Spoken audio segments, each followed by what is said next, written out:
Hello, welcome to the channel Why Stories. Enjoy watching. Ramona was waiting for her friend Lina, who was currently talking to the teacher. The girl was looking at the school and mentally bid farewell to it with pleasure. She had graduated. Ramona had been counting down the days for 6 months, eagerly anticipating leaving the walls of the educational institution. The girl smiled bitterly and thought that she used to love learning and happily went to school. But everything changed in an instant. It all had to do with the fact that the girl's father, as far back as she could remember, constantly consumed strong drinks. And then Salvador Ibanez, for disciplinary purposes, often used the belt on her and her older brother. When Ramona and Mariano were little, they would hide behind their mother, and the woman got all the blows. As they grew older, the brother and sister, when they saw that their father was coming home drunk, tried to hide from him. This angered Salvador, and he vented his anger on his wife, Wanda. The children saw this, but couldn't do anything to help. They could only cry, hiding in a secluded place. At that moment, they dreamed that some fairy tale hero would come and save their mom.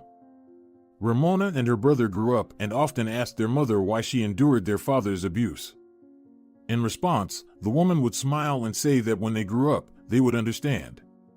Ramona couldn't understand her mother's answers, and one day she asked, "Mommy, but you suffer physically. Why don't you divorce Dad?" "Daughter, you see, I love your father. And remember, there's a folk saying that if a husband beats his wife, it means he loves her." "Indeed.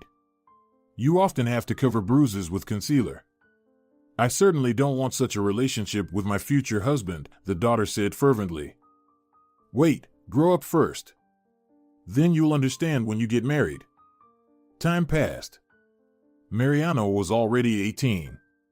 And now, when the father mistreated the mother, the boy stood up for her. Wanda realized that her son was trying to protect her from her own husband. She often told Mariano not to approach his father during moments of rage. The son replied that he couldn't watch his dad behave inappropriately. And the woman was very afraid that the day would come when Mariano would not endure and raise his hand against his father. And that day came. Salvador came home in a bad mood with a bottle of cheap alcohol. Instead of a little white bottle, he was given a kilogram of dumplings and a couple of jars of preserves. The wife was delighted with this, as it was a great help for the family. After all, the husband didn't work anywhere, and she worked as a mail carrier, earning a small salary. That's why Wanda enthusiastically said upon her husband's return, "What a pleasant surprise. We haven't had dumplings in a long time. I'll cook them now, and we'll have a royal dinner." "What are you saying?" "You'd better give me money for a bottle," the husband said angrily. "I don't have any, dear. I have a couple dollars in my wallet for bread, and it's still 3 days until my paycheck." "We'll live without bread. Dumplings have dough. It's the same as bread," the husband said, taking his wife's bag, from which he pulled out a modest wallet. Then the man took out 200 bills and grinned. Seeing this, Wanda rushed to her husband to stop him, but he maliciously pushed her away. The woman tearfully begged him to leave the money. His wife's plea angered the man. Salvador slapped his wife several times on the cheek with his palm, and at that moment, their son, who had just returned from work, entered the room due to the noise. Mariano instantly understood the situation and rushed to his father to prevent him from hitting his mother again. However, Salvador had already pushed his wife hard, and she, unable to withstand the blow, fell to the floor, hitting her head on the wall. Wanda let out a weak groan, and in the meantime, Mariano lunged at his father.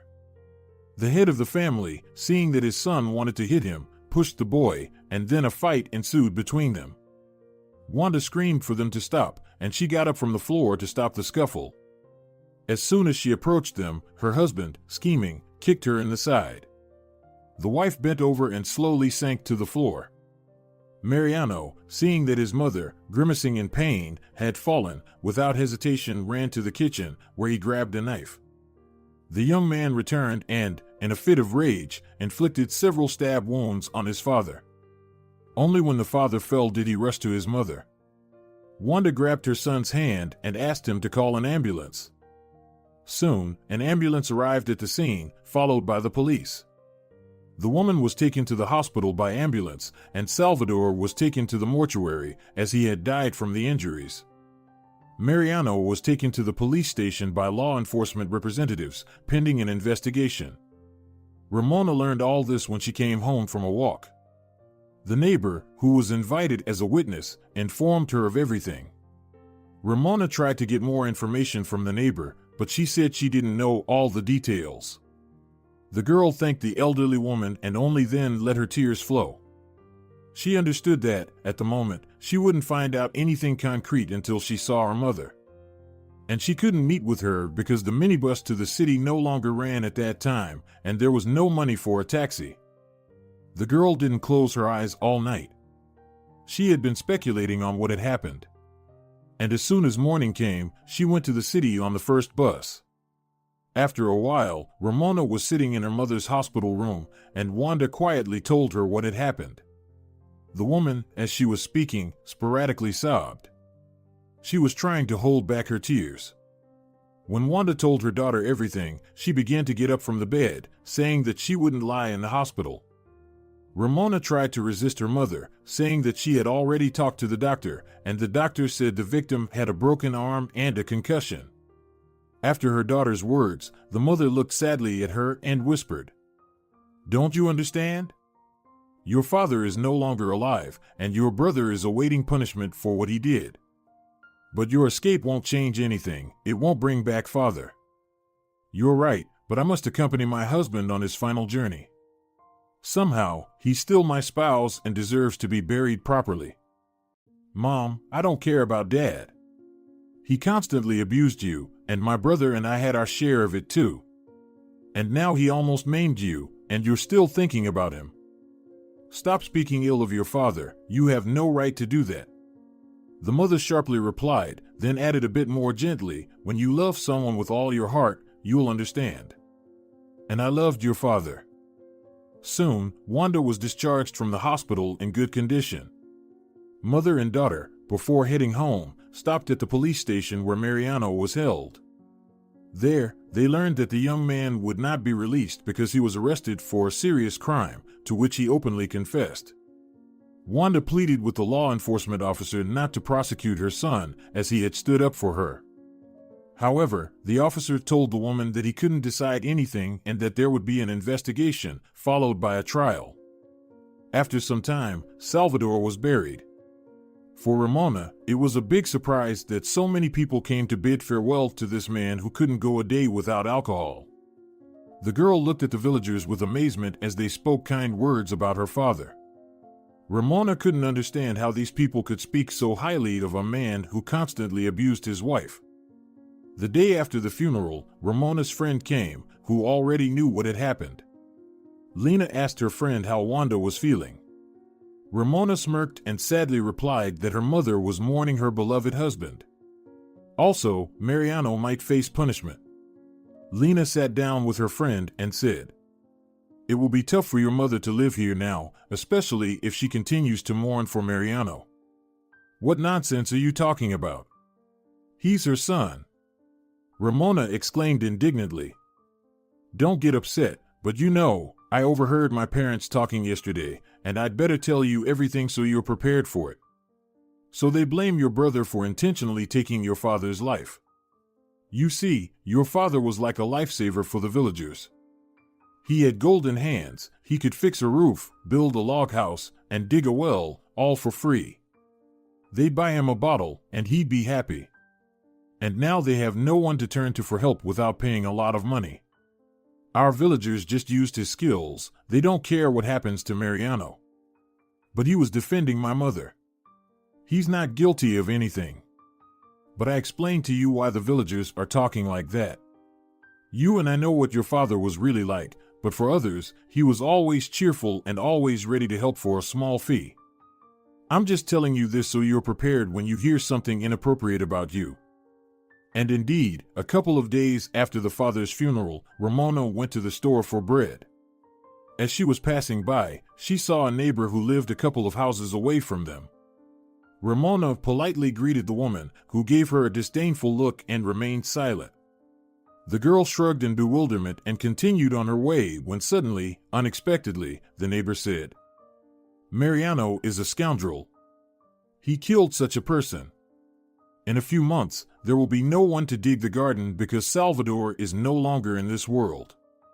He was such a good person. And your brother, the soul killer." Ramona turned to the woman and exclaimed passionately, "What do you know? My father was a terrible person. He abused his wife and terrorized her. Mariano defended his own mother from a tyrant, and he accidentally killed my brother. That's how it happened. Yes, we all know that Salvador raised his hand to his wife, but your mother continued to live with him, so she must have liked it. And Mariano raised his hand to his own father. He had no right to do that. What can I say to you? You're probably just like your brother." The woman said maliciously, spat on the snow, and then went her way. Ramona barely held back tears, trying not to cry right there on the street. She didn't go to the store but ran home. She entered the house, and only there did her tears flow. Wanda came out of the room to cry. She walked to her daughter, sat down next to her, and asked what happened. The girl told everything in detail. The mother hugged her daughter and asked her to calm down, then said softly, "You should stay strong, my dear. You know that there are malicious tongues in the village, and you encountered such a lady who couldn't wait to say nasty things. But wait, time will pass, and passions will calm down. Now we need to worry about Mariano. The investigation is ongoing, and the trial is coming up soon. He will definitely get a prison sentence. How will we live without him? And anyway, I'll finish school now and go to the city, and you'll be all alone. Don't worry about me. Okay, I see that you didn't buy bread. Come on, then, and I'll quickly make some pancakes."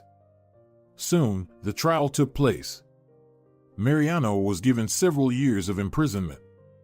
Ramona and her mother, upon hearing the sentence, were as if struck dumb. They hoped that the punishment would not be so severe. Wanda came to her senses only after a few minutes and began to wail. And Mariano, as he was being led out of the courtroom, shouted to Ramona to take care of their mother. The girl only nodded in response. As she couldn't speak, a lump was stuck in her throat that she couldn't swallow. And now, Ramona has graduated from high school and was waiting for her friend. During this time, when Mariano was imprisoned, the girl repeatedly heard malicious words directed at her, stating that her brother was the ultimate scoundrel and that his prison sentence was too short. Ramona tried to ignore such people. Yet, the bitterness after encounters with such individuals always lingered. Soon, Lina approached with cheerful news that she was now free and they could go home. Ramona smiled at her friend and asked if she was ready to go to the city in the near future. Lina playfully winked at her companion and happily nodded. And now, after some time, Ramona was preparing to leave for the city to attend college. Before leaving, her mother said she wanted to talk. The girl replied that she would listen attentively and looked at her mom. Wanda looked at her daughter and, with a sad smile, said, "How beautiful you've become. You've got long eyelashes and neat lips. I want to tell you, my daughter, that city people are very different from our village folks, and guys, they're sweet talk in a way that makes girls lose their heads. Mom, if you want to tell me to be cautious, I remember that. Don't worry about it. But I also want to tell you something. If I can't get into the economics college, I won't come back here. I'll stay in the city, get a job, rent a room, and live there. Next year, I'll try to get in again. Just don't be upset, but I don't want to go back to the village. Even though it's been 6 months since Dad's gone, the malicious tongue still can't calm down. I understand you, and I don't blame you for your decision. Maybe your life will work out there, and I'll spend my days here. My husband is buried here, and I'll wait for Mariano. It will be hard for him too when he is released. I hope that over so many years, everything will be forgotten." And soon, Ramona left. Despite her wishes, the girl couldn't get into the college. She missed a few points. Ramona called her mother and told her everything. Wanda sympathized with her daughter and told her not to be discouraged. She also asked Ramona to call more often and report everything. After that, the girl called her friend, who also went to study in another city. Ramona informed Lina about her failure and asked how things were going for her. The friend cheerfully reported that she had been accepted to a teacher's college and would start studying soon. Then the girls agreed not to lose touch and told each other everything.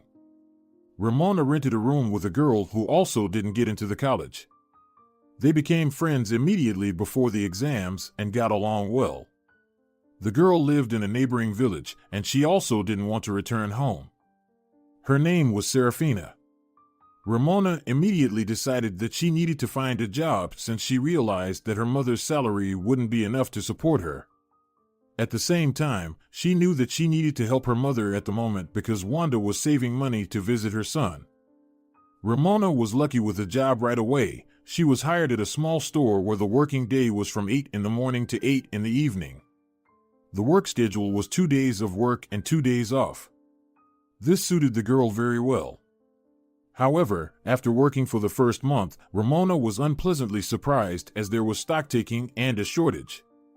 The girl couldn't understand why this happened. Meanwhile, the store manager took the shortage from Ramona's and her colleagues' salaries. When the girl received her money, she saw that she was deprived of the third part of her salary. Natalia was very upset about this because she wanted to buy herself boots for the fall, which she had chosen, and also send some money to her mother. The girl decided that she wouldn't buy new things this month and would do it next month. For herself, Ramona also decided not to tell her mother about the shortage so as not to upset her unnecessarily. Another month passed. They conducted stock-taking again and identified a shortage. When Ramona heard the amount, she couldn't stand it and burst into tears. She couldn't understand why such significant shortages were happening. After hearing the sum, the girl's tears did not soften the manager's heart. The director again deducted almost half of the financial compensation as a repayment for the shortage. At that moment, the girl declared she wanted to quit. She didn't want to work for free. Ramona was thinking about where she could find a job. She didn't want to go into trade because she was terribly afraid that she would work for a month again and have to give up half her salary. So, she decided to try her hand at being a waitress. Ramona found a job in a cozy cafe in the center of the city. Everything suited her except for one thing: it was very far from the home where she rented a room. Soon, the girl was running around the cafe in her uniform, moving from table to table. After a month, she received a decent salary. Ramona immediately transferred the money to her mother. A couple of weeks passed. The girl, as always, came to work, changed into her uniform, and went to the hall where the first visitor had already entered. It was a middle-aged man in a business suit. Ramona approached him and politely asked what he would like to order. The man looked at the waitress with interest and said, "Tell the chef that Alejandro Alvarez has arrived, and he will pick something for me." "All right, as you say," the girl said, somewhat surprised. She had been working here for over a month, and this visitor was the first time she saw him. Ramona went to the kitchen and conveyed the request to the male chef. The cook smiled and said, "Alejandro hasn't been here for a long time. Come to the kitchen in about 10 minutes, and the order will be ready." Soon, Ramona brought several dishes to the visitor on a tray and placed them in front of the man. Just as she was about to leave, the stranger suggested she sit next to him. The girl replied that staff was not allowed to do that and would be fined for it. The man laughed and said that when he asked her to do it, the waitress would not be fined. Ramona sat down cautiously. She was afraid that the cafe manager would come out and scold her. Meanwhile, Alejandro was asking the girl who she was, how long she had been working here, and what her name was. Ramona answered and kept looking at the entrance, expecting the cafe director to come in. After some time, the visitor finished his meal and asked for the bill. The girl announced the amount, and the man took out several bills and put them on the table, saying that he didn't need change. After that, Alejandro stood up and headed for the exit. The girl was watching him leave and only then looked at the money. She saw that the visitor had paid double the bill. Ramona felt awkward and wanted to return part of the money, so she ran to the exit. But it was too late. Alejandro got into the car, and the vehicle started moving. The girl became curious about who this person was, and she decided to find out from the chef. Ramona approached the man in the white apron and awkwardly asked him, "Who is Alejandro Alvarez?" "He's a friend of our boss. He owns an auto repair shop. He used to come here to eat often, but now not so much." Ramona thanked the chef for the information and went to the hall since more customers had arrived. The girl spent the whole day taking orders and thinking about her new acquaintance. As the working day was coming to an end, the manager of the establishment called her to his office. She walked into the room with fear and asked what had happened. Eduardo Gil looked at the waitress with a smile and said, "You really stood out today. A friend of mine came to eat, and you served him. He spoke highly of you. I feel like you've made an impression on him. Alejandro gave me a lot of money for the order. I should return it to him." The girl, who thought the boss was calling her to scold her for sitting and talking with a visitor during working hours, said it embarrassedly. "He's well aware of how much he left for the order. You don't have to worry about it. Just for the future, if Alex wants to pay, don't take money.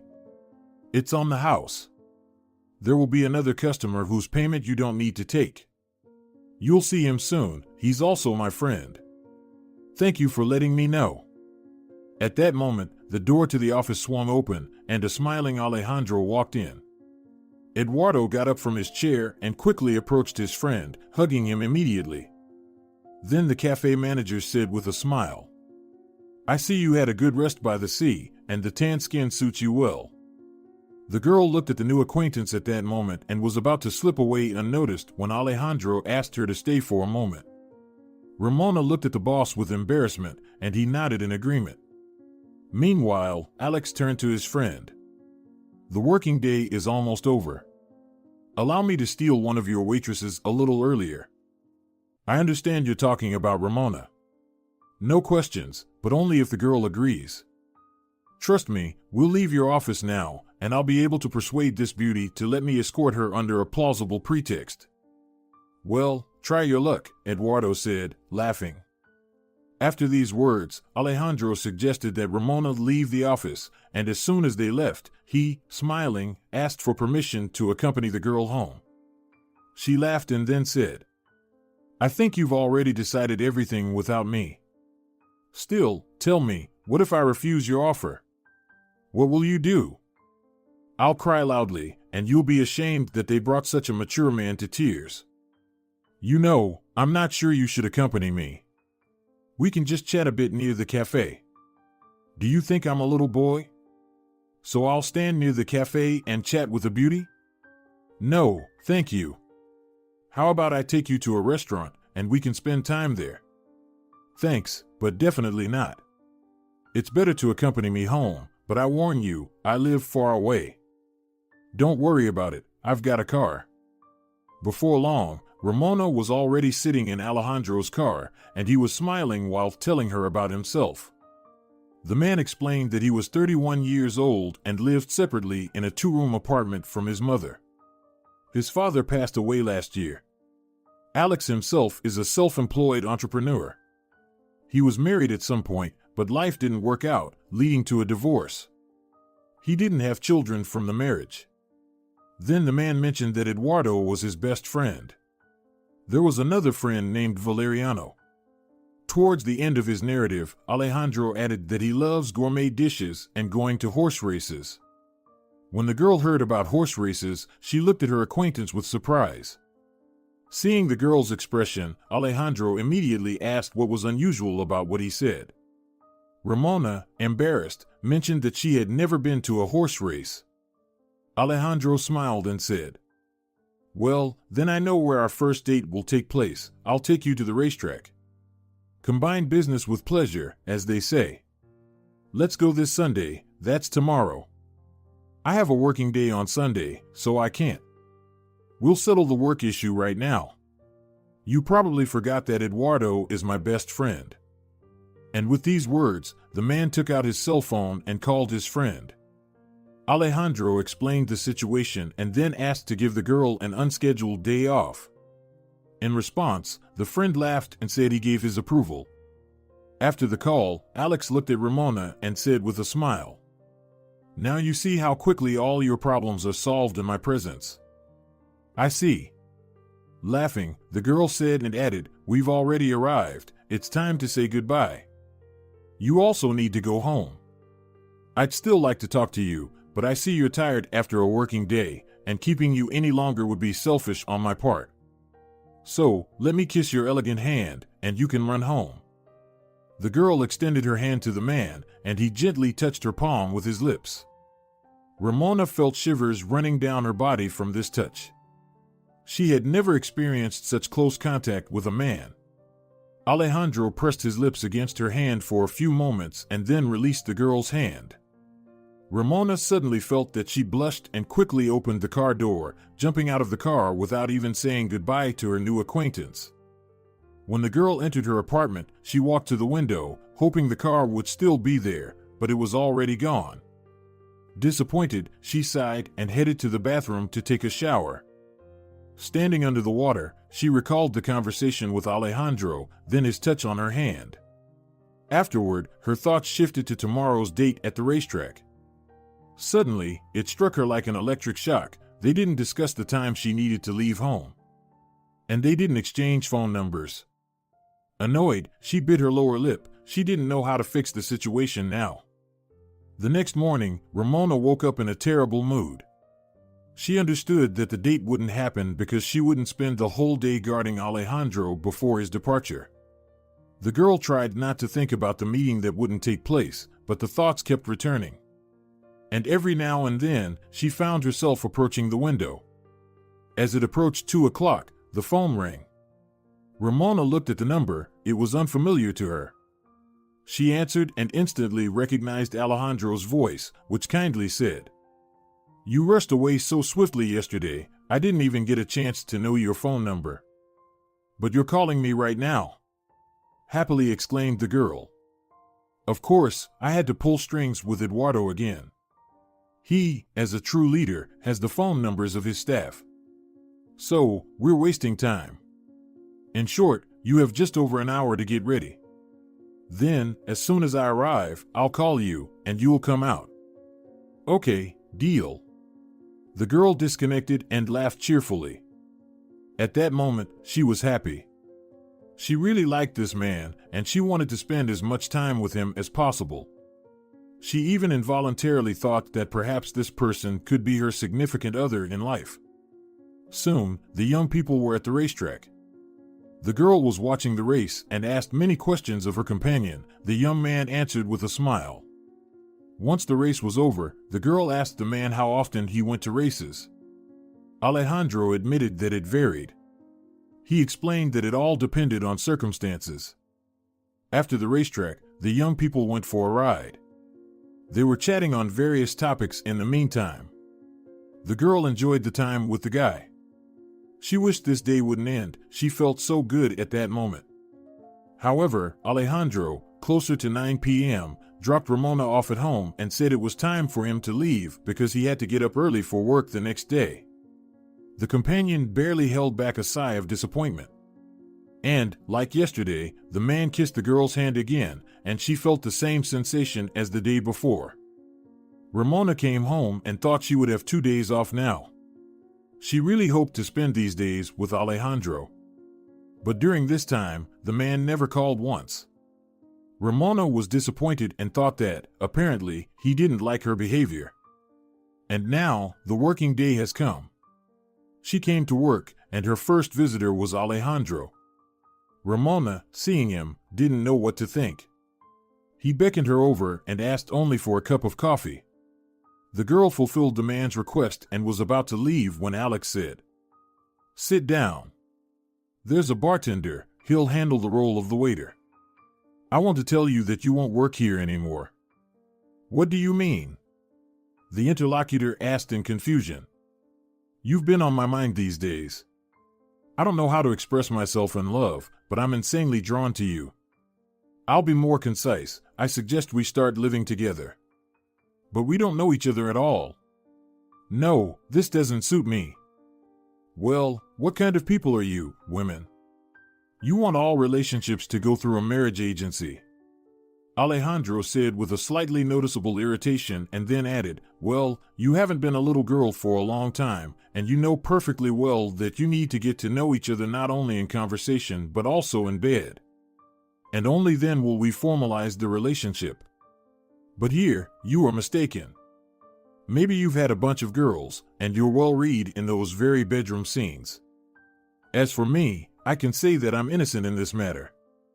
And I don't want you to use me and then discard me like an unwanted toy. After these words, Alejandro looked at the girl in surprise. The man clearly didn't expect such a response. Meanwhile, the girl stood up. Her face was red with anger. She was about to leave when he grabbed her hand and asked her to sit. Ramona reluctantly complied and looked questioningly at the young man, who said, I'm sorry, I didn't mean to offend you.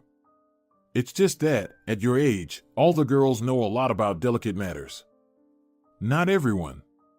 For instance, I don't, just so you know. You've described yourself incorrectly. You are a virtuous maiden, which is a rarity in our time. I am deeply impressed that such a beautiful girl has not had any real relationships with a guy. I now understand your anger. Okay, I'll be your boyfriend for a week, and we'll see how our relationship will develop. If we continue to be drawn to each other, I'll make you an official proposal, and we'll have a wedding. Did I say that I'm drawn to you? Don't complicate everything. Admit that you're drawn to me. I felt it when I kissed your hand. Just don't play hard to get it because it doesn't suit you. Honestly, answer me, what draws you to me? Well, yes. Can we change the subject now? The girl said, already annoyed with herself. Agreed. Another topic, your job. I don't want my girl to work as a waitress. But I'm not specifically your girl. And I need money, you know that. I'll provide you with finances for the room and meals. And don't forget that if everything goes well between us, we will soon become husband and wife. And I don't like it when my wife works. I want a beautiful woman to greet me at home in a good mood and not tired. Can I at least work this week? Okay. And then not a day longer. A week passed. Alejandro, when Ramona was working, picked her up from the cafe and drove her home.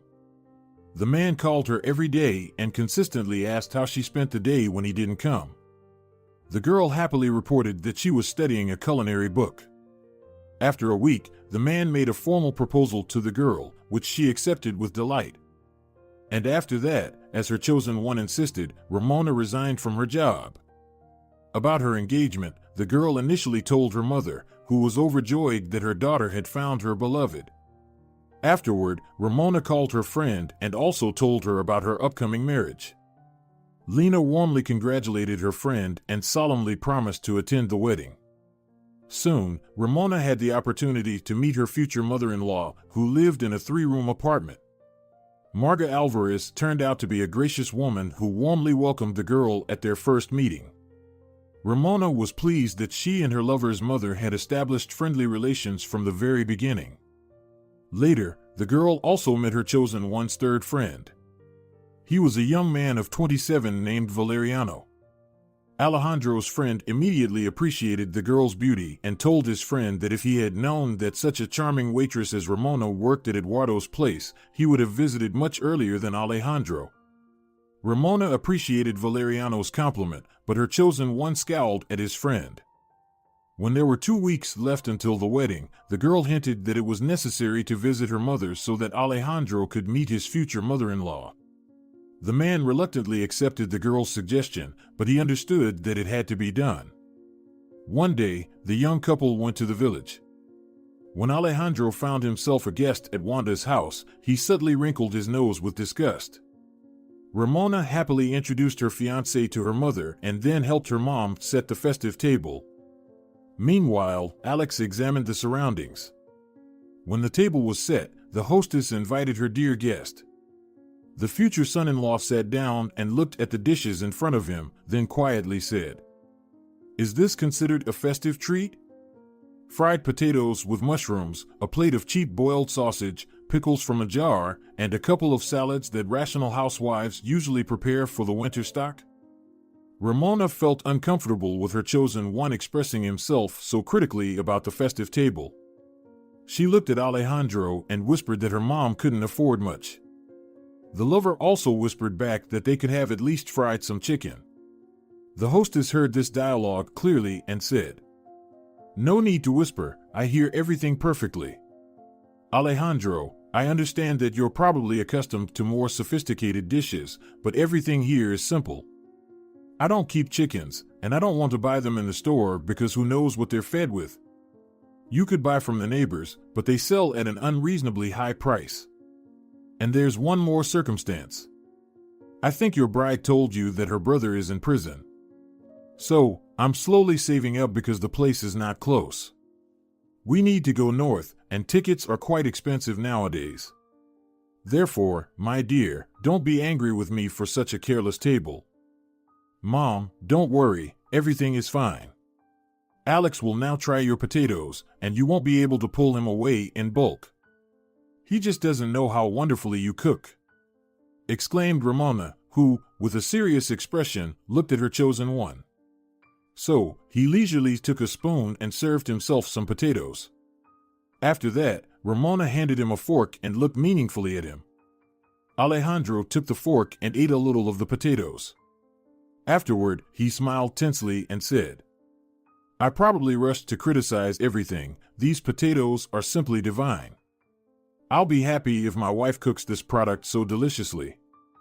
After this statement, Wanda smiled and began asking the future son-in-law questions about the wedding.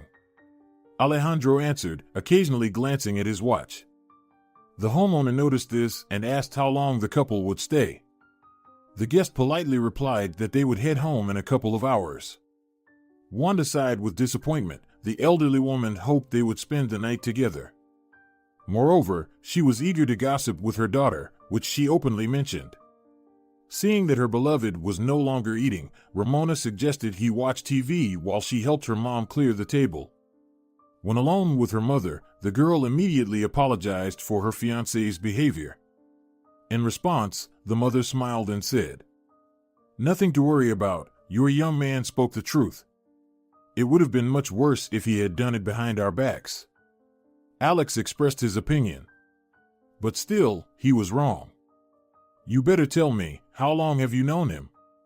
How well do you know him?" "We've been acquainted for about a month and a half, but it feels like I've known him all my life," the daughter replied with a smile. "And why do you want to marry him so quickly after such a short period? Is it because you're expecting a child?" "Mom, there's been nothing between us yet, except for a couple of kisses. I even live in a rented apartment. We agreed that everything would happen after the wedding. And we both want to live together, so we're rushing with the wedding. I'm just sorry that my brother won't be at the wedding. But he knows everything and wishes me happiness. If everything is so good between you and Alex, then I'm happy for you and wholeheartedly bless you."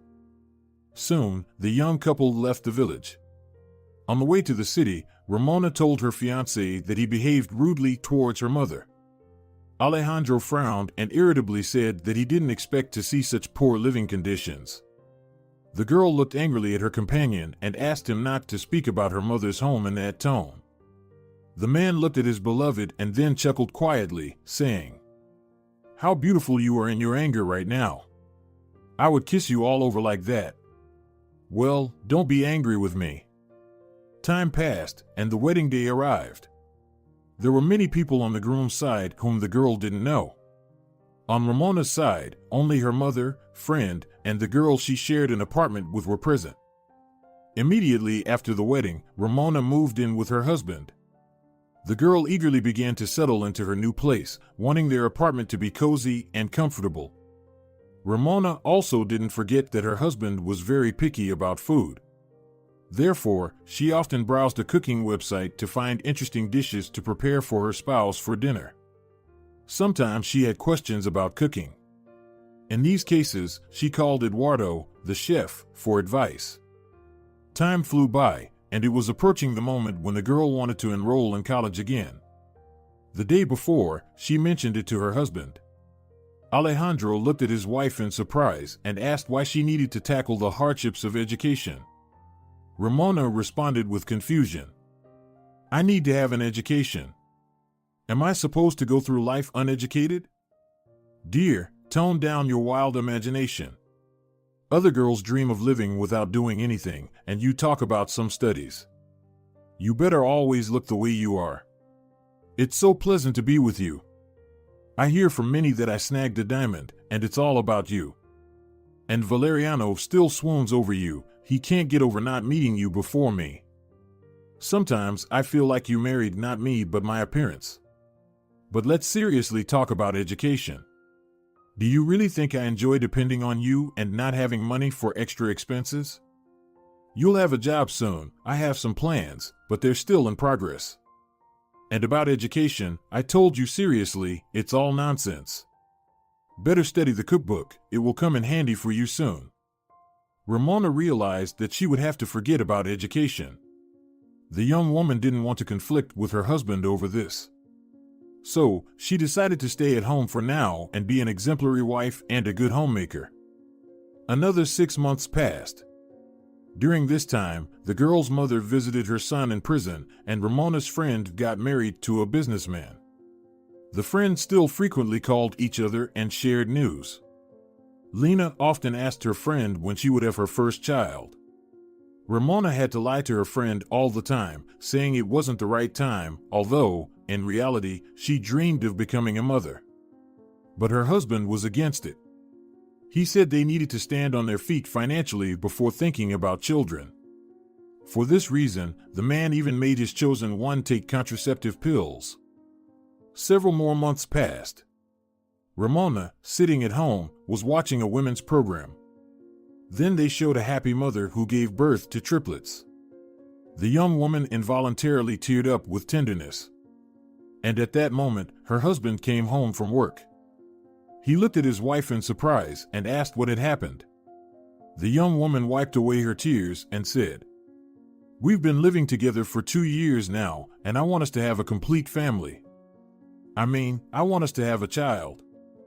Again, you started this nonsense. Do you need it? It won't be easy for you later, diapers, sleepless nights, and all that. I know all about it. I'm ready for these challenges. I just miss you when you're away at work until the evening. Well, in your free time, learn to knit. It's a great activity. You'll still have work, I promise you."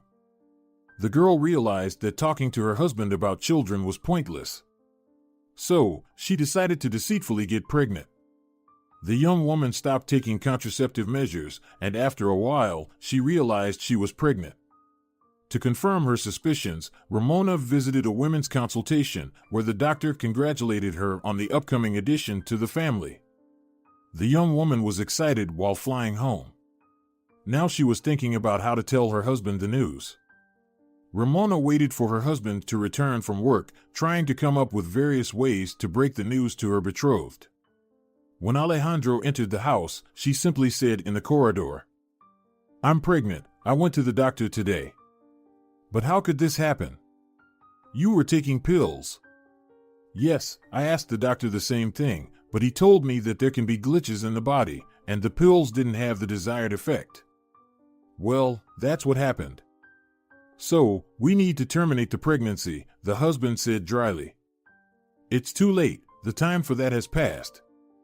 "Don't worry, my dear, we'll manage," the young woman said affectionately. "Of course, we'll manage. Soon, you'll be as big as a cow, and no dress will fit you," the man said irritably. Time marched on. Ramona's pregnancy went smoothly, and soon, the young woman gave birth to a girl named Ariel. Ramona was very happy about this event. Now, she was not only a wife, but also a mother. Years passed, and Ariel turned 3. Ramona began to consider sending her daughter to kindergarten. She wanted the child to interact with peers, and she discussed this with her husband. Alejandro was not against it and agreed with his betrothed's opinion. As soon as Ariel started going to kindergarten, Ramona started talking to her chosen one about work. Alejandro didn't like such conversations because he was fine with his wife staying at home, waiting for him after a day's work. However, this time, his beloved was persistent in this matter and told her husband, "Whether you like it or not, I will start looking for a job. I don't like having to ask you for money all the time. Can you not talk to me in that tone? I've told you more than once that I'd help you with that. Just wait another year. I've saved up some money, and I want to open a restaurant business. I see how Eduardo has thrived in this business. He has already opened a restaurant, and I'm still stuck in one place. But you don't understand anything about this business." The wife said in surprise and then added, "It's better to invest money in something you know well. In your case, it's auto repair shops. I'll understand with time." Moreover, Eduardo, as a friend, promised to help. "I didn't just tell you to learn from the cookbook. You will be the administrator of the restaurant we'll open." After this conversation with her husband, Ramona felt encouraged. She shared this news with her mother and then with her friend. The young woman also informed her mother-in-law, with whom she often met. Marga always warmly welcomed her daughter-in-law and rejoiced when Ramona visited her with her granddaughter. And once again, when the daughter-in-law came to her mother-in-law, the hostess turned to the young woman. "Your mother and I often talk, and when we talk about you, she often calls you Rami. Tell me, doesn't that offend you?" "Not at all. My mom calls me that with love. I even like it a lot when she says it." "Well, then, I'll call you Rami too. You are like a daughter to me. Visit me more often with Ariel, I get so bored. And my son, with his business, always has no time." "Okay, Mom, I'll try to visit you more often. And I'll persuade Alejandro to do it too, not just once a month." A couple more years passed. Alejandro opened the restaurant, and Ramona was overjoyed because now she wouldn't have to sit at home doing nothing. However, her husband said that in the beginning, he would hire an experienced administrator and she would have to learn from him. Ramona didn't argue with her husband, as over the years of married life, she had not become accustomed to contradicting him. About a year passed. The restaurant hardly generated any income. Alejandro understood that if things continued this way, he would simply go bankrupt. He started coming home in a bad mood. He realized that he needed to change the concept of the restaurant business. His wife saw how frustrated he was and often told him to seek help from his friend. Alex replied, "Eduardo suggests doing a major renovation here and completely changing the menu to something simpler to prepare. I agree with the menu, it's easy to do. But for the renovation, you need a fortune. And where will I get it? Although you can take out a loan." "Exactly, that's what I'll do." After some time, Alejandro took out a large loan from the bank.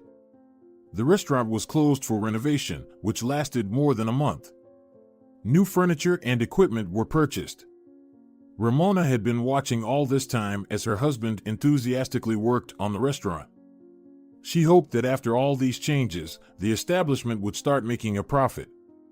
And now, the day came when the restaurant reopened. Many advertisements were placed in the newspaper that there was a new restaurant in town with an excellent menu for every taste. Alejandro immediately invited his friends to celebrate the opening of the establishment. He expected many visitors on this day and, like his wife, hoped that the revenue would now increase many times over. After the reopening of the restaurant, a week passed, but customer attendance was low. Alejandro was furious about this. He simply didn't know what to do. The man was raging, and Ramona didn't know how to help her husband. In secret, she went to Eduardo and asked how to improve the situation.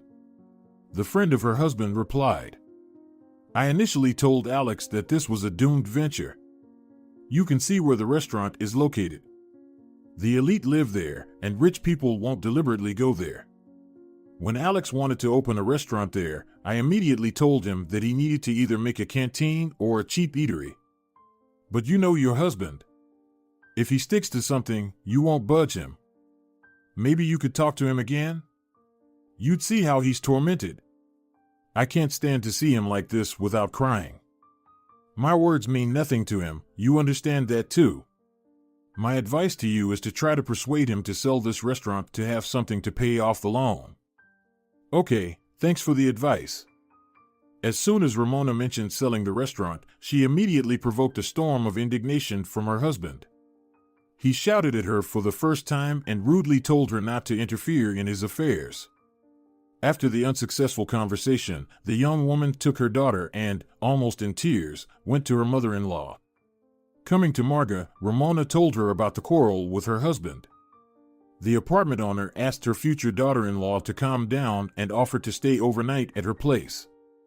The daughter-in-law refused the offer, knowing that her husband would not approve of such a move, and she told her mother-in-law about it. Marga volunteered to call her son and immediately dialed his number.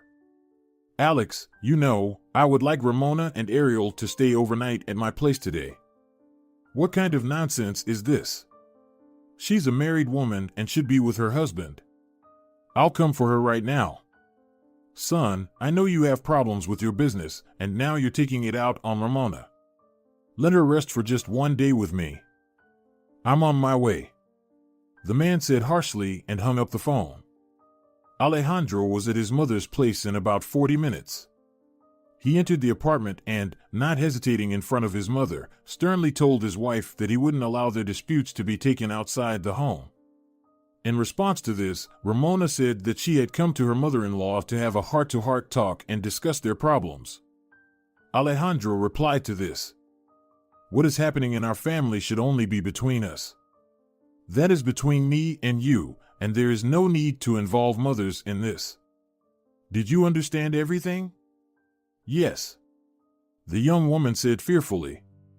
After this incident, Ramona realized that she didn't fully know her own husband. Somewhere deep inside, she even became afraid of him.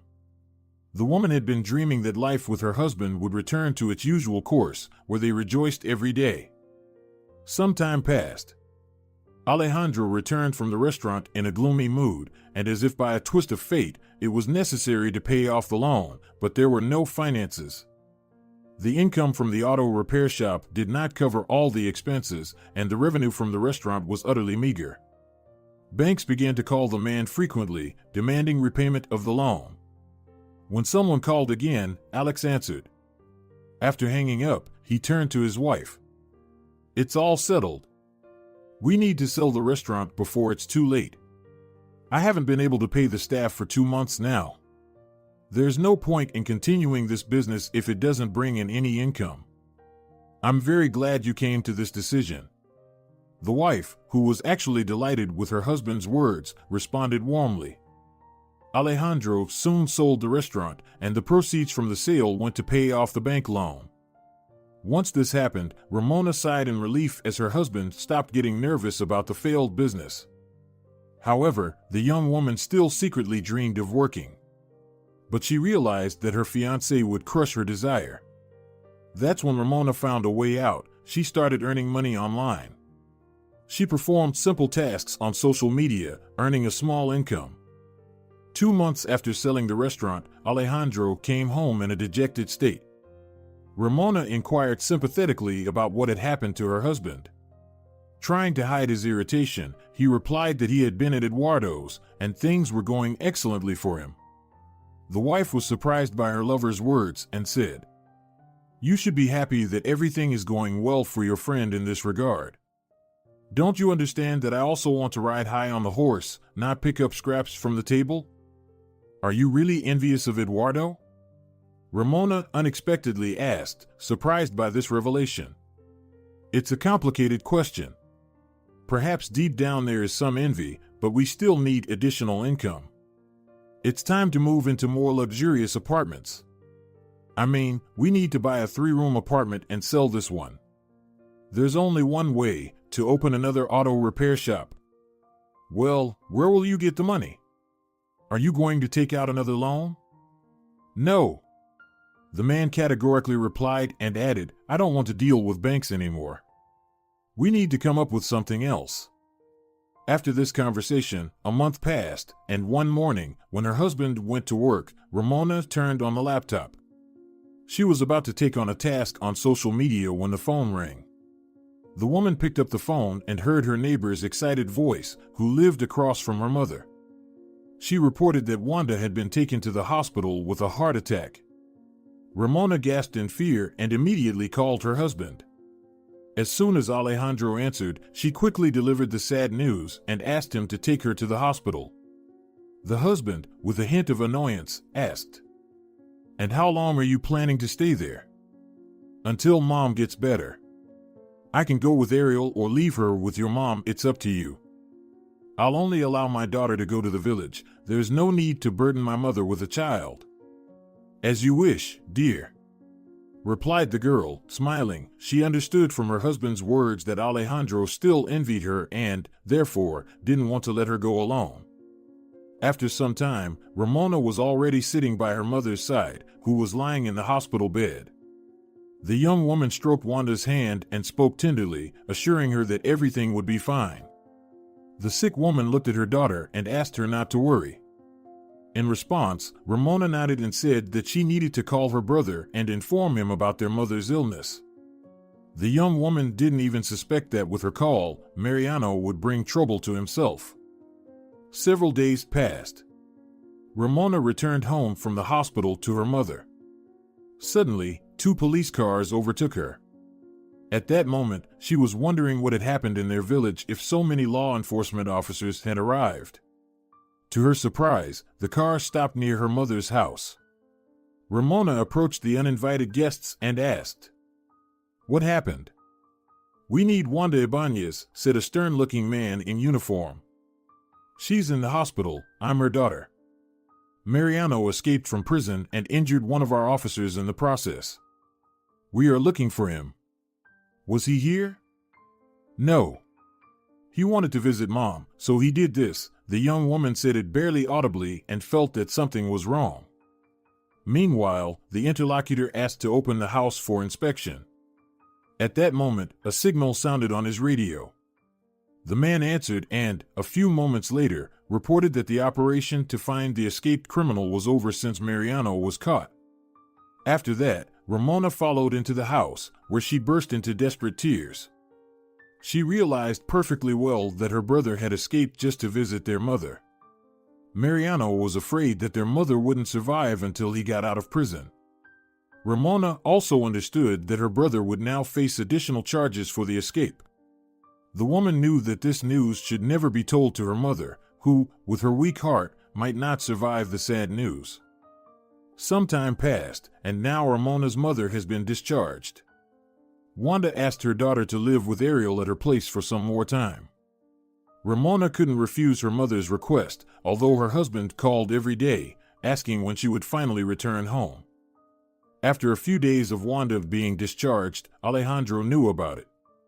Once again, the wife asked for one more day to stay with her mom, but he disconnected the call. After a while, he came to the village himself. The man politely greeted his mother-in-law and, in a commanding tone, ordered his wife to come home. Ramona understood that her husband was angry with her for the prolonged absence, and he missed her. In a short time, the family returned to the city, and life resumed its usual course. However, just a month after Ramona returned from the village, she began to feel uncomfortable. Her body was constantly itching, and this did not escape Alejandro's notice. He said to his wife, "Well, you lived with your mother in that old shack and probably caught scabies. Go to the doctor's tomorrow." Ramona didn't object to her husband's words because, in reality, she felt awful. She went to the doctor, who prescribed a bunch of tests. Soon came the diagnosis. The doctor said she had diabetes. Ramona looked at the doctor in amazement and asked, "But it has never been in our family. You yourself said that lately you've had a lot of unpleasant experiences. You've developed diabetes due to stress. And now you need to go to the hospital for a complete examination." Ramona returned home in a depressed state. She had no desire to lie in a hospital bed. She informed her husband about her illness, who was not thrilled with the news. Alejandro immediately said that his wife shouldn't have lingered and should have gone to the hospital. The woman nodded in agreement and said, "Okay. But now it will be hard for you because you'll have to take Ariel to and from daycare. Don't worry, I'll figure something out. Soon, Ramona was admitted to the hospital. She stayed there for about 2 weeks. At the time of her discharge, the doctor handed her a prescription and explained how to take the medications. The doctor also advised the girl to worry as little as possible. Ramona would have been happy to live without worries, but then her daughter had an appendicitis attack. The girl was urgently hospitalized, and Ramona was worried about her daughter's condition. Only after Ariel was discharged did the woman feel unwell again and end up back in the hospital. 7 months passed since Ramona learned about her illness. During this time, she gained a little weight because she was taking hormonal drugs. While some acquaintances told her that the extra kilograms only added charm to her figure, Alejandro sarcastically remarked that she was slowly turning into a cow. After these words, Ramona burst into tears, and her husband, trying to soften his abruptness in some way, said, "No need for tears. I just ask you not to gain more weight and to monitor your weight. And now I want to share joyful news with you. I will have a second auto repair shop in a week, and we will soon move to a 3-room apartment. I've already found a buyer for this apartment."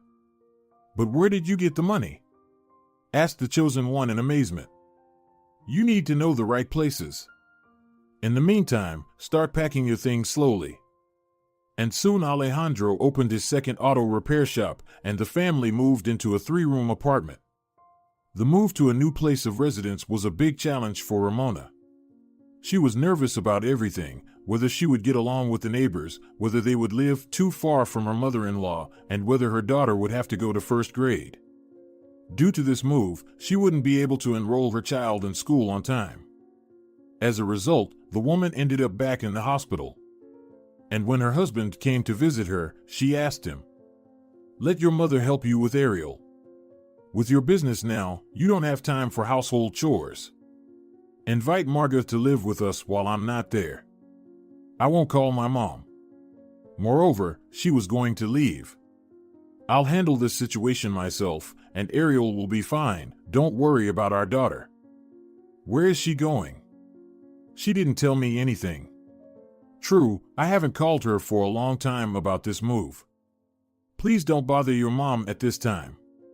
Once you're discharged, I'll take you to her myself." "Agreed?" "I won't object, as you say, my dear." Ramona was discharged after some time. She came home and was pleased to note that the apartment was in order. The woman turned to her husband and affectionately said she was proud of him.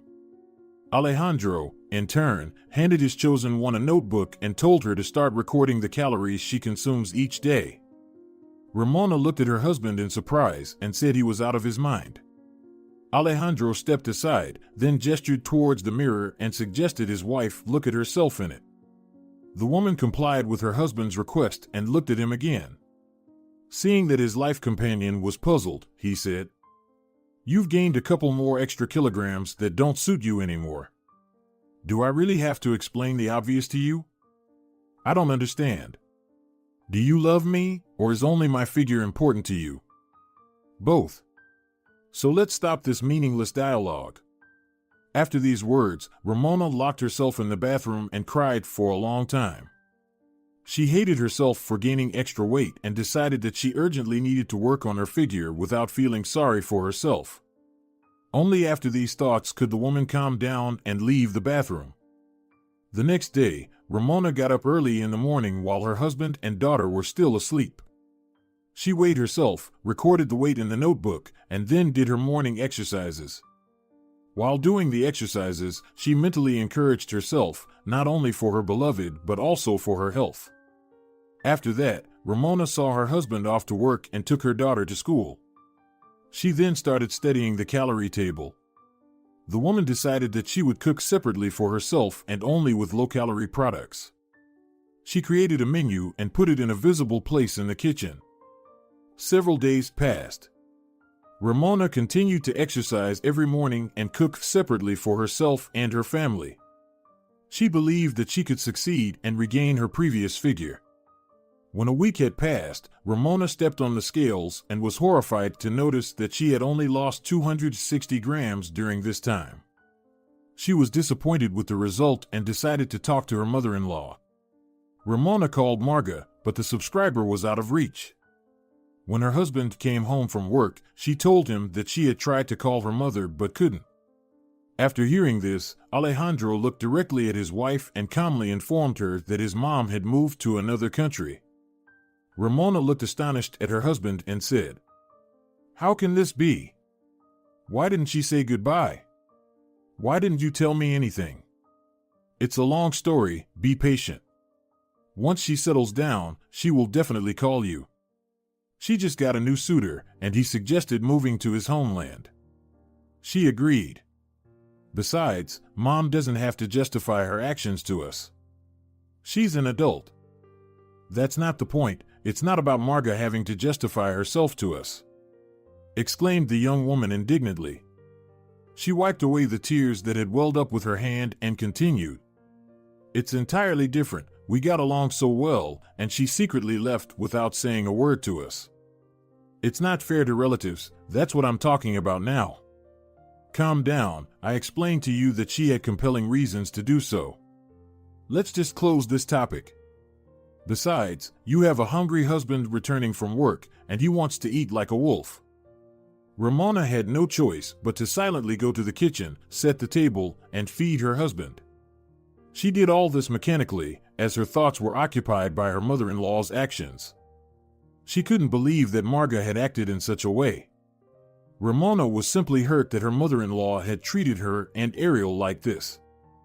A month had passed since Ramona had been trying to lose weight, and now she has decided to check her weight after this period. The woman was standing on the scales and froze in confusion. She saw that, after all her efforts, she had lost only 1 kilogram. Ramona didn't believe the result at first and quickly went to the nearest clinic, where she asked to be weighed. However, the nurse confirmed the result that Ramona had on her home scales. The woman walked home in despair. After all, she had exhausted herself so much that she often ate less, watching her family enjoy baked chicken and eat ice cream. Ramona tried to leave the kitchen during those moments to avoid temptation, and all these hardships were for just 1 kilogram. She was about to give up the weight loss attempt when the idea came to her that she needed to see a dietitian to have a specialist create a diet suitable for her with diabetes. Now, Ramona has a new menu from the doctor. The woman diligently starts a new attempt to lose extra kilograms. She strictly adhered to the menu and also did exercises for 15 minutes every morning. Exactly a month later, Ramona stepped on the scales. Seeing the result, she ran to the kitchen, angrily tearing off the sheet with the menu, as she had lost 720 grams during this period. When her husband came that day, she complained to him that another month had passed in vain, as she had lost very little weight. Alejandro smirked and arrogantly said that she wasn't trying hard enough. Ramona felt a wave of resentment. She wanted to respond sharply to her husband, but immediately changed her mind, realizing that the conversation could turn into a scandal. And she didn't want that. The next morning, as usual, Ramona accompanied her husband to work, took her daughter to school, and called her friend. She shared her problem and how it was affecting her relationship with her spouse. Lina listened to her friend and advised her to run far away from such a lover. Through tears, Ramona replied to her friend, "It's easy for you to say, but where do I go? Back to the village, to my mom? And watch the village guys, every other one of them getting drunk. Yes, it's not even about that, it's that I love Alejandro. You're talking just like your mom, who endured beatings from her husband for the sake of such love. What else can I advise you on? You know, I don't even know what to say in this situation. Personally, if it were me, I've seen you and Ariel in photos, you look perfectly decent. I won't argue that you've gained a bit of weight, but you've become more feminine. Thank you for listening, and I am sorry for dumping my problems on you. Say hi to your family for me. Don't disappear, and call me in any situation. Anything is possible in our lives, so if there are difficulties financially or anything else, call me right away. Some time passed. Ramona sat at home with her daughter, helping her with homework. Alejandro came home and informed his wife that he would not be coming home alone on the weekend, but with a wealthy client. He asked his wife to prepare a festive dinner and emphasized to her that it was crucial to convince the guest to visit his workshop.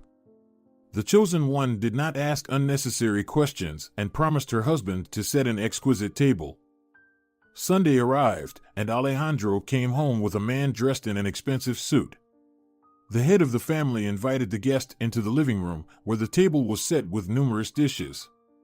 Sasha looked at the treats and smiled. He was pleased that his wife had fulfilled his request.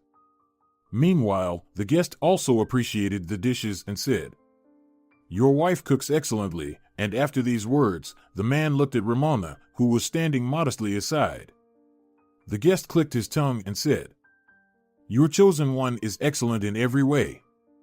Alejandro clearly didn't like the client's last remark, and he sternly asked his wife to leave them alone for a while. Then, the host brought a small bottle of white and suggested having 100 grams each to start the conversation. The guest smiled broadly and nodded in agreement. Meanwhile, Ramona was in the children's room with Ariel. She felt uncomfortable being dismissed from the room by her husband, as if she were ordinary help. After some time, the woman heard her betrothed calling her with an intoxicated voice. Ramona hurried into the living room and saw that the guest and her chosen one were already quite drunk. She asked what her husband wanted from her, and he, in turn, skeptically smiled and asked her to clear the table, adding, "You can gather the leftovers and take them to your mother in the village. She'll be thrilled with your gift of scraps." Ramona didn't respond to her husband because she understood that it would be useless at the moment. She decided to talk about it in the morning. And as soon as the next day arrived, the woman turned to her husband. "What do you think you're doing? Okay, you insult me, but my mother has nothing to do with it.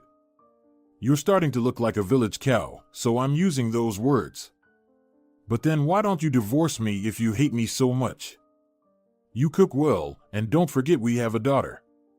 Although, if you want, I can deprive you of motherhood, and you can go to your village. You're out of your mind.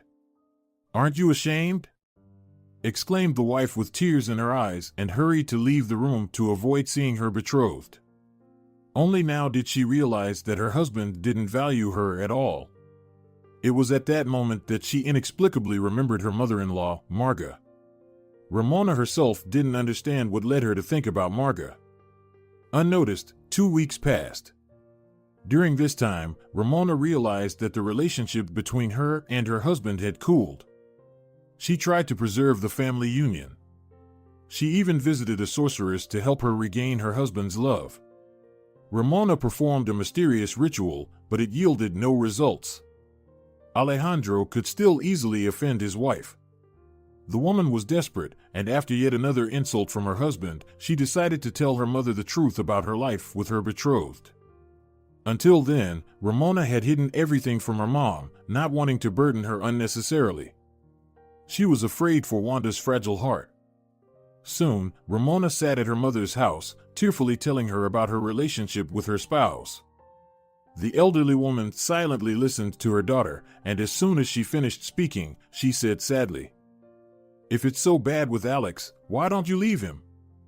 I still love him. I just think I need to wait a bit, and everything between us will get better. You see how it turns out. You asked me back then why I live with your father when he treats me so badly. And I told you that I love him.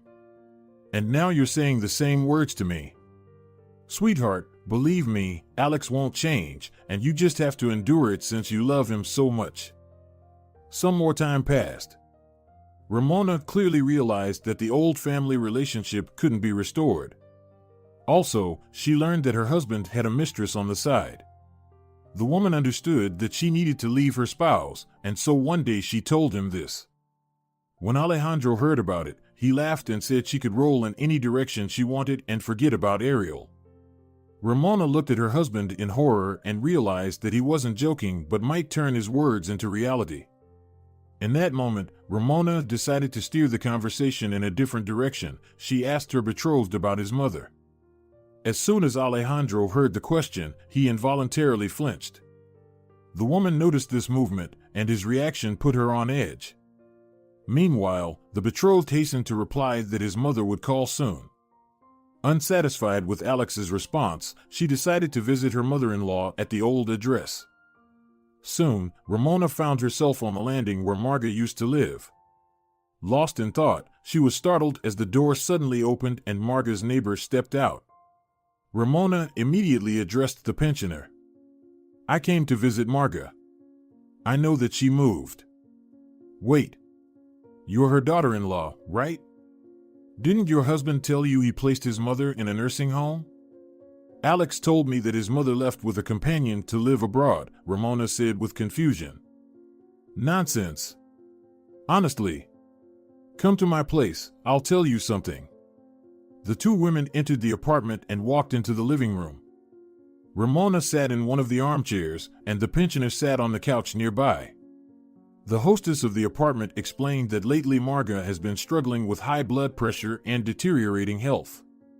The elderly woman was afraid to be alone, and that's when Alex suggested his mother live in an expensive nursing home. Marga agreed, and soon her son arranged it for her. After listening to the neighbor's story, Ramona was stunned by the news. She immediately asked the elderly woman, "But what about the apartment? Some strangers live there now." As Marga told me, her son would rent it out temporarily while she was in the nursing home. But, as I later found out, the apartment was sold, not rented. That's all I know. Now tell me, where is Marga? You probably took her in? Yes, Ramona lied. At the moment, she wanted to be alone and think everything through, so she added, "Forgive me, but I have to run urgently. School lessons are over, and I need to pick up my daughter. Thank you for the news." Exiting the neighbor's place onto the street, Ramona sat on a bench and contemplated. She couldn't understand why, if her mother-in-law was in a nursing home, she hadn't called. All of this seemed strange to her, and she decided she needed to uncover the truth on her own. And soon, Ramona began to take action. About a month passed, and Alejandro's birthday celebration was approaching. Ramona knew that her husband's friends and the people important to him would attend the party. She had already bought groceries in preparation for the festive dinner. And so, the day came. Guests, led by the birthday celebrant Alejandro, joyfully celebrated the birthday. Time flew by unnoticed, and the conclusion of the celebration was approaching. Alejandro playfully beckoned his wife over, and with sarcasm, he uttered words that humiliated her in front of their friends. "Fatty, gather the leftovers from the table. Treat your mom from the countryside." The guests laughed, except for Valeriano, who still held a soft spot for Ramona. He addressed the apartment owner, noting that his wife was in great shape. Alejandro was about to say something to his friend when Ramona interrupted him, turning to Valeriano. "Thank you for stepping in, but right now, I can stand up for myself." After these words, she turned to her husband and coldly smiled, saying, "You're right, I'll gather these scraps and feed my mother and yours, the one you've disowned."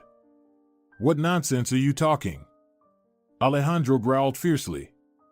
"Well, let me tell you and your guests about what a respectable person you are in society.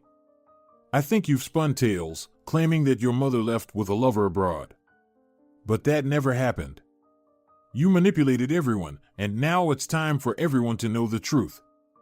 By the way, your mom should be here in half an hour to congratulate her diligent son. And by that time, I'll share more about you. Shut up, or I can't vouch for myself," Alejandro menacingly said, rising from his chair. But Valeriano immediately stood up for Ramona, stating, "Don't lose your temper, Alex. You know very well that your mother was like a second mother to us, Eduardo and me. And it's essential for us to know the truth. Let Ramona speak." Ramona looked at Valeriano with gratitude, then turned to her husband. She saw the rage in his eyes. Ramona was well aware that she was about to publicly expose the hypocritical facade of her husband. However, she felt no pity for him, considering the humiliation she had endured recently. So she began to speak with a smile. We all remember that Alejandro needed money to open a second auto repair shop. He didn't want to take out a loan, and he couldn't borrow such a sum. That's when Alex turned to his mother, asking her to sell the 3-room apartment and promising to buy her a 1-room apartment in return. Marga refused, telling her son that the apartment would be a future gift for her granddaughter's wedding. Her response didn't please her son, but he kept silent then. Later, I ended up in the hospital, and at the same time, Marga's health deteriorated.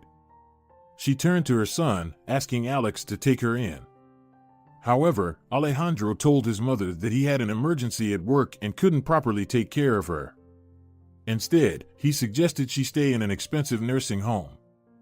The elderly woman believed in her son. She thought about what a caring child she had raised. Meanwhile, Alejandro handed his mother papers, betrayed her, and the elderly woman signed documents allowing her son to deal with the real estate. That's how Alex took possession of Marga's apartment. After that, he placed his mom in the so-called nursing home. The revelation hung in the air, leaving the guests stunned. After this, Ramona paused. The guests were sitting in silence, waiting for her to continue. She looked at her husband, who stared at her disdainfully. Subconsciously, Ramona expected him to apologize and ask her not to say anything further. However, seeing Alejandro's gaze, she realized that her husband felt no shame, and she continued her narrative. When Alex pulled off this scam, he told everyone that his mom had gone abroad. At that time, it seemed strange to me, but I sincerely trusted my husband. I waited for some time, expecting my mother-in-law to settle into her new place.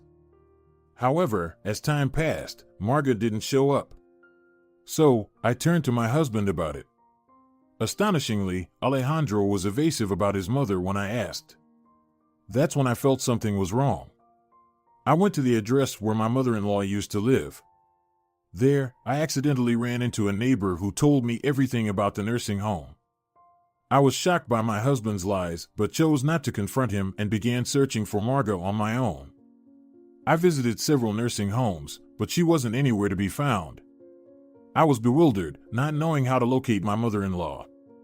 I revisited the nursing homes, and in one of the institutions, I was advised to look for a relative in the elderly care home. That's where I found Marga. If you could have seen how happy she was to see me, the elderly woman burst into tears of joy. My mother-in-law told me about the documents, how she signed them, and that her son never visited. I asked her why she hadn't come herself, and at that moment, I realized I had asked a foolish question because Marga can barely move. After this, Ramona paused again, looking at the guests. The room fell silent, everyone shocked by the story they had heard. She remained silent for a while, then, still looking at those present in the room, she continued. But that's not all. I was waiting for someone to ask why Marga didn't call, given that she has a mobile phone. There's a little story here, too. It turns out Alejandro had everything planned. He told his mother that he accidentally dropped her cell phone in the water, and it no longer worked. Alex promised his mom that he would buy her a new phone, but, as you can all understand, he never did. And I want to say one more thing, Alejandro placed his mother in a less than reputable nursing home. Unfortunately, not all facilities have decent staff. It happened that Marga ended up in such a nursing home. After these words, Ramona fell silent and turned to her husband. She looked at him coldly, then smiled and began to slowly clear the leftovers from the table. The guests were watching her in stunned silence. Ramona did not rush with her actions. At that moment, she realized that she had shocked everyone with this story. When only the bread remained to be packed, she turned to her husband and said in a low voice, "So, my dear husband, I've gathered the leftovers from the festive table. This food will be served on the table for your dear mother and my mom from the village." At that moment, Valeriano stood up, looking disdainfully at his friend. With slightly noticeable anger, he said he didn't expect such behavior from a friend. Alejandro remained silent, having nothing to say in his defense. Then Eduardo spoke up, addressing the apartment owner. "What have you done, Alex? Marga is your own mother, and you treated her like this. Valeriano was right. We didn't expect you'd be so mean. The man wanted to continue speaking, but Ramona interrupted him. Eduardo, sorry for cutting in, but I want to bring to your attention that, even though you and Alex are friends, he envies that you have such a life. That's why he decided to open a restaurant. However, the business failed. He couldn't stand that your business ventures were going well. So, Alex decided that if the restaurant wasn't successful, he would open an auto repair shop. He did that, but at what cost? Now everyone understands the source of Alejandro's funds to acquire the auto repair shop. Also, it's clear what finances he used to buy the 3-room apartment. And here comes the doorbell, Ramona exclaimed. The dearest guests have arrived. She rushed to open the door. Shortly after, Marga entered the room, leaning on 2 crutches, followed by her neighbor, and then Wanda. Ramona brought up the rear. Marga approached her son, who immediately lowered his head. Alejandro didn't want to look at his mother, while the elderly woman placed her hand on his head and gently caressed him. Then, she asked Valeriano to help her sit next to her son. He hurriedly assisted the woman, and only then did Marga address her son. Well, hello, son. I came to congratulate you on your birthday. I apologize for not bringing a gift, but that's how it turned out. Thank you for what you've done. I won't scold you, there's no point in it. There's a folk wisdom that says the boomerang law has not been repealed. I won't, and yet, I didn't want this law to affect you. What else can I say to you? But there isn't much. I feel sorry for you only in front of your friends, your wife, and Ariel. Apparently, I missed something in your upbringing that you could treat your mother this way. And now, with your permission, I'll address your wife. After all, it's thanks to her that I'm sitting here in front of you. With these words, Marga turned her head to Ramona and smiled affectionately. Then, the elderly woman beckoned her daughter-in-law with her finger, and she approached and squatted down in front of her. Marga gently stroked the girl's head and said softly, I've already thanked you for everything, but I want these people to know what you've done for me. No need for words of thanks. I did it for you because I love and respect you, Ramona replied. Don't contradict an old lady, dear. You are a good girl. Here the woman paused, looked at the guests, and then addressed those present in the room. My daughter-in-law found me in our big city. She visited more than one institution before finding me. But that's not the main thing. Ramona took me from the nursing home and brought me to her mother's village. There, she told us how her husband humiliates her in front of guests. That's when we all decided to make a gift for my son the next time he insults Rami. A couple of days before the celebration, she brought us to the city and took us to my former neighbor, who hosted us this time. We had to tell her the truth because the lie would eventually be exposed. The neighbor was shocked when she found out everything.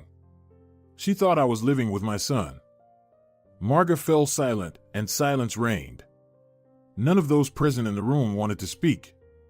This lasted for about 15 minutes until Alejandro broke the silence with anger and said, What are you turning me into a monster for? Do you know what it's like when your best friend gets richer every year? Or do you understand what it's like when your wife disobeys and gives birth against my wishes? Do you even comprehend what it's like when a spouse gains weight and completely neglects themselves? Stop spouting nonsense. Valeriano interrupted Alejandro and then continued to speak. No one stopped you from developing your business in your own direction. As far as I know, Eduardo initially advised you against opening a restaurant. He immediately warned you that it was an unsuitable place. And regarding Ariel, I can't understand one thing. Are you dissatisfied that you have a beautiful daughter growing up? I'll say about your wife too, she's an extraordinary woman, and you should be proud to have such a wife. At this moment, Valeriano touched Ramona's hand and asked him not to continue but to give her a word. The man smiled at the woman and said that he was a gentleman and would always give way to a lady. Ramona thanked Valeriano and turned to her husband. We've sorted out the issue with the leftovers, and now let's make another bold point with my fullness. Does my figure irritate you? I can reassure you, from now on, you won't see it because we're getting a divorce. Don't even think about scaring me into thinking that our daughter will stay with you. After your words, I understood that, in fact, you don't really need Ariel. You just didn't want to pay child support after the divorce, and you don't care about the child. And I can also add that everything in my life will be fine, and I will find someone who will love me as I am. At that moment, Valeriano interrupted the woman. He apologized to Ramona and said that a person who would love her already existed. Ramona smiled. She knew that her husband's friend had been interested in her from the day they met. Meanwhile, Valeriano continued speaking. You know that I have feelings for you, and that's why, in front of everyone present, I suggest that you get a divorce as soon as possible and consider my candidature as a new husband. And believe me, I like your figure even more than before. And I also promise that you will never hear a hurtful word from me. Of course, I won't replace Ariel's biological father, but I promise to be a good friend. Now, the floor is yours. After these words, Ramona was embarrassed and didn't know what to say. Her mother came to her aid, saying that if she fell out of love with her husband, it would make no sense to keep the family. The elderly woman added that Valeriano's proposal shouldn't have been accepted immediately, but should have been thought over. After listening to her mother, Ramona nodded in agreement and was about to say something when Alejandro spoke up. He rudely stated that he would not agree to a divorce under any circumstances.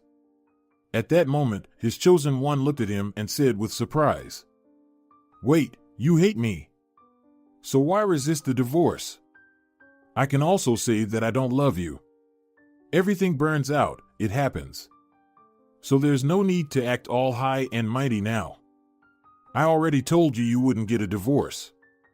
In the midst of the conversation between the husband and wife, Valeriano intervened, addressing Alejandro. You know, I'm sorry that we're not in the times when there were duels. I would gladly do that now.